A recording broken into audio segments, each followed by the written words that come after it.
For more than 6 decades, Warren Buffett followed one rule: stay calm when markets panic and act when prices make sense.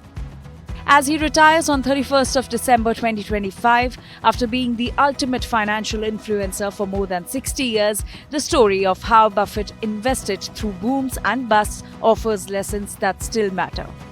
Buffett's long-term goal was clear: beat the S&P 500 over time.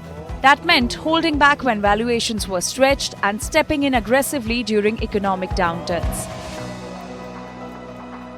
When downpours of that sort occur, it's imperative that we rush outdoors carrying washtubs, not teaspoons.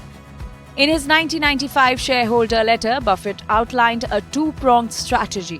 1. Invest in wonderful listed companies. 2. Buy similar businesses outright. The flexibility gave him an edge over investors locked into a single approach, something Buffett explained with typical humor. The real advantage of being bisexual is that it doubles your chances for a date on Saturday night.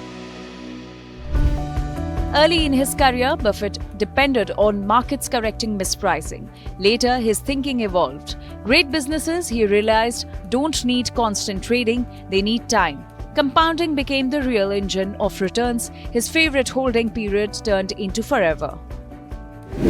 Yet, what Buffett says hurts the most isn't losses, it's missed opportunities. He has admitted that inaction cost Berkshire billions, deals he understood but didn't act on in time.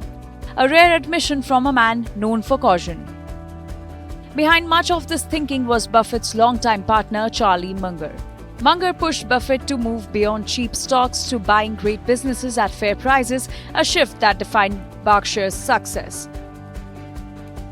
Their partnership, built on trust, rational thinking, and brutal honesty, became one of the most successful collaborations in business history. Buffett's path wasn't linear. In 1956, at 25, he returned to Nebraska after his mentor Benjamin Graham closed his fund.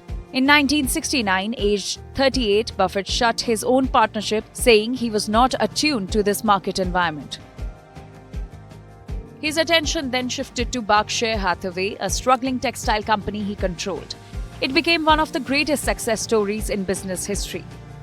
Warren Buffett didn't try to outsmart the market, he tried to outlast it.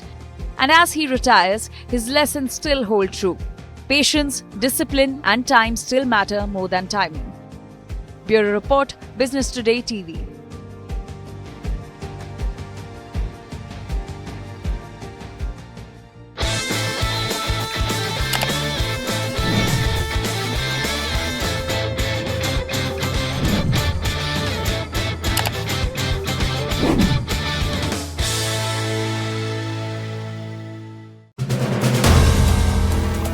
If you like the video, do like, comment, share and subscribe.